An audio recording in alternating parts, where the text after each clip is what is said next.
Hello, C3 Kids, C3 Church. We're in Vernon today. Today we're gonna hear from Mr. Alex. Hey C3 family, welcome to our summer series Voices and Stories. This is episode 9. Today we get to hear from Alex in the city of Vernon. Let's go there now.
From the rising sun to the setting sun, I will praise your name. And great is your faithfulness to me.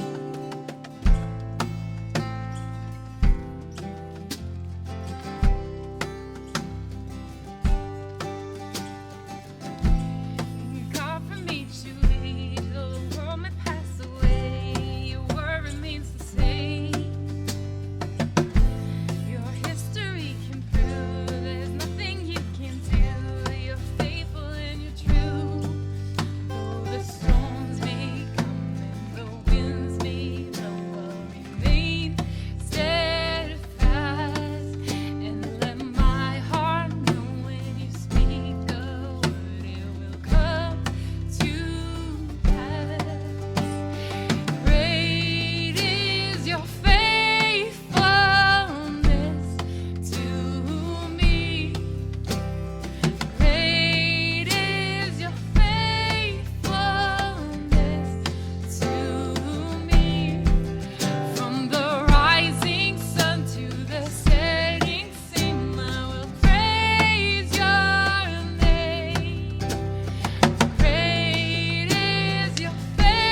Hi there, C3 Church. My name's Alex, and I'm part of the C3 family, and I live in Vernon. And this is my story, or part of my story.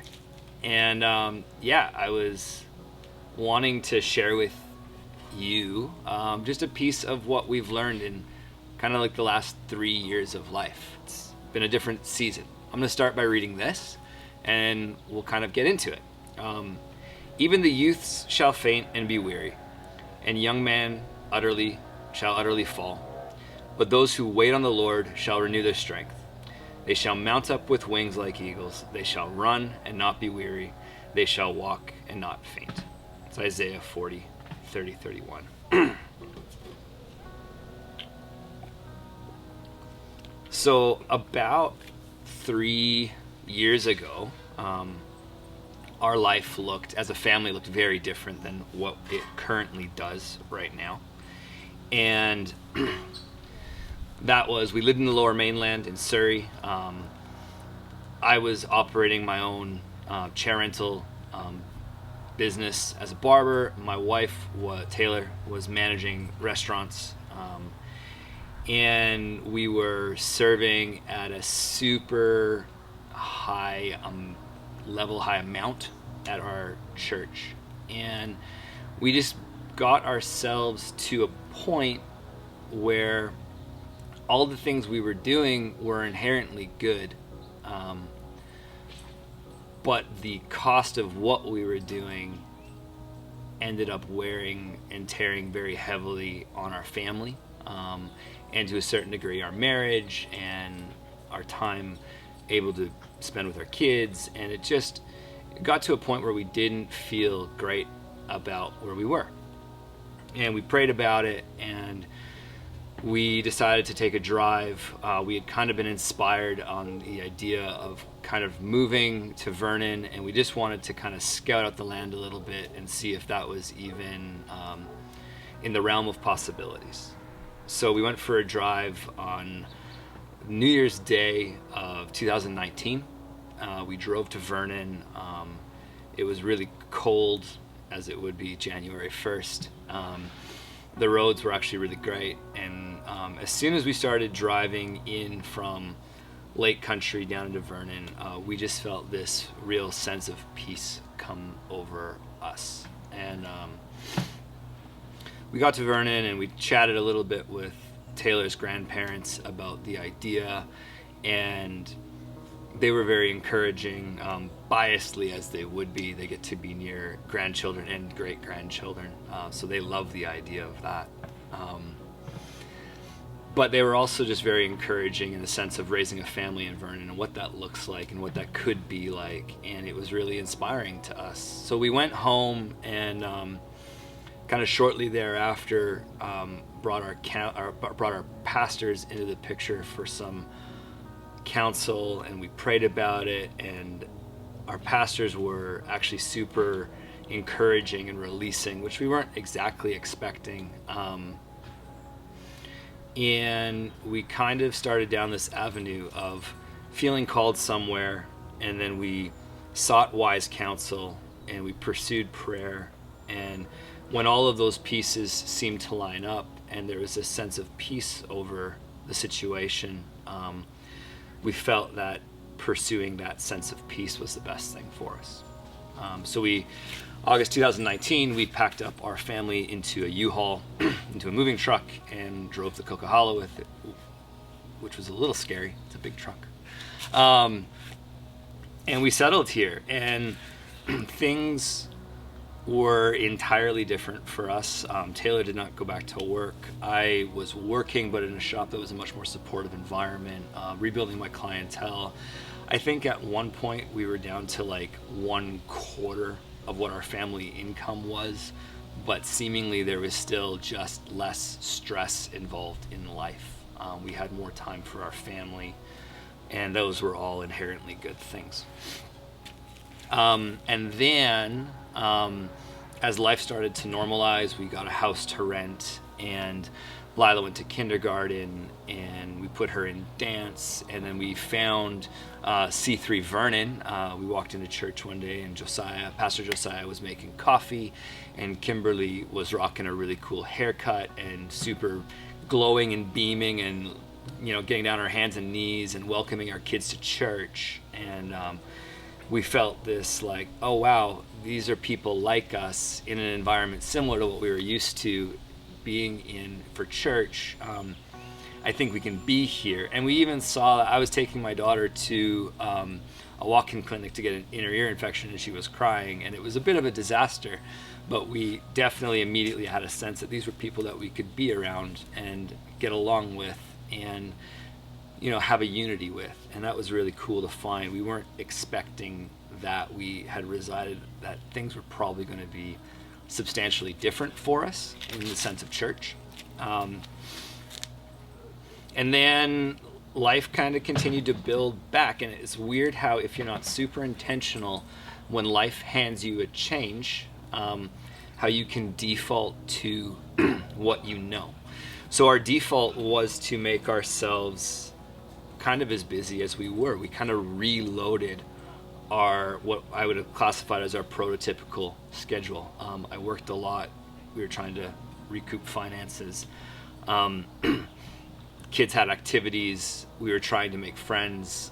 We were leading worship. We were being a part of a church. And frankly, the same level of burnout that we had felt in Surrey, it wasn't that level, but it was kind of feeling like we were starting to be there was components, and it was like, oh wow, this feels heavy, kind of.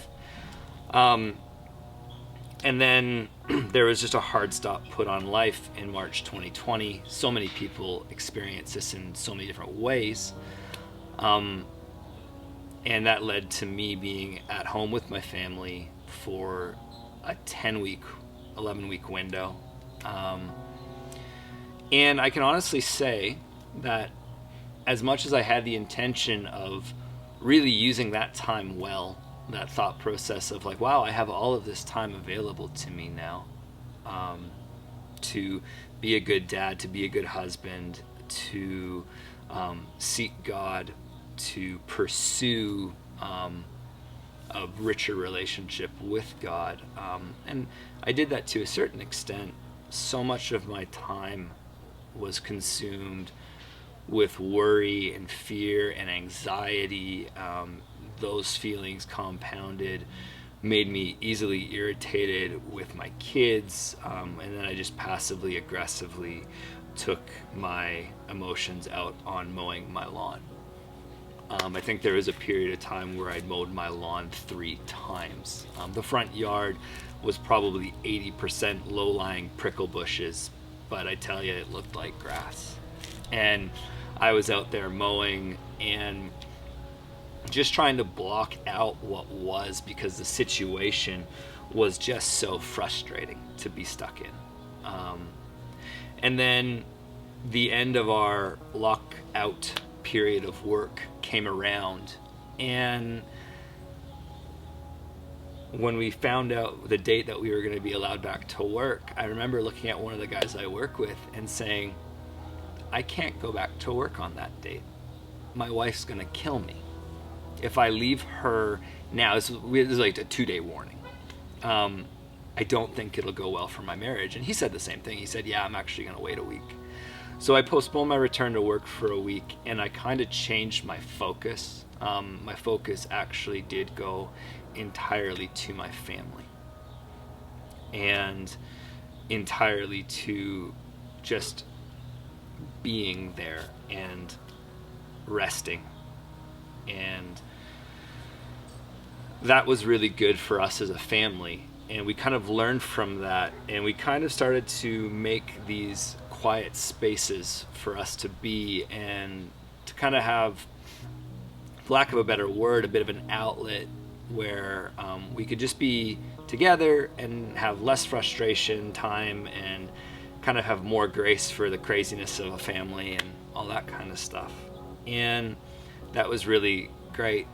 And it kind of built back until, the church was able to meet back for a whole 2 weeks in Vernon. We were able to gather for 2 weeks, and that was great to be able to do that. And we just, I kind of learned from this experience. And what I learned was waiting on the Lord to renew your strength is actually not a passive motion. It's an active motion, but it's an active motion towards God, not away from God. And the worry and the anxiety and taking my mind and my focus off Christ in a season where I was forced to wait, but my active wait was put myself in a posture leaning away from God, kind of a fearful posture of what comes next, instead of leaning into God in the posture being, I don't know what comes next, but I know you have it, and I am not worried. I am not scared. I am not afraid. I am leaning and trusting on you. Two different kinds of waiting, because I want the waiting that's going to renew my strength, that's going to have me run, have me soar with eagles.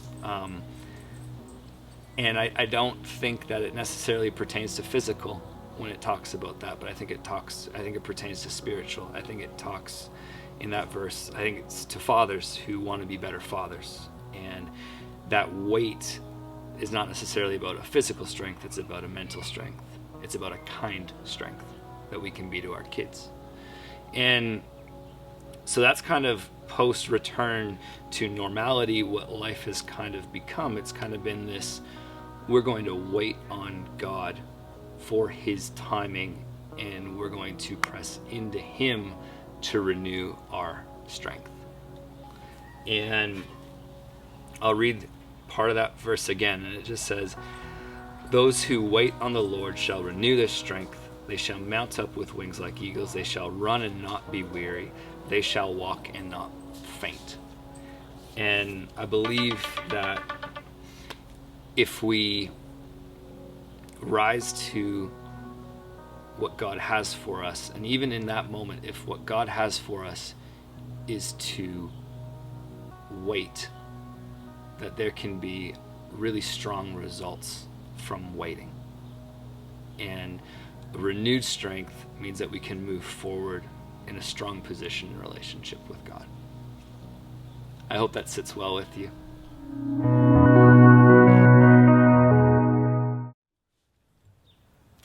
That has been Voices and Stories. Don't forget to tune in every Wednesday at 7 p.m. and Sundays at 10 a.m. for a brand new episode each day, each week, twice a week. Don't forget also that during this summer we are prioritizing gathering together. Now, what that means is we are asking for people to host gatherings with other members or other family members of the C3 family.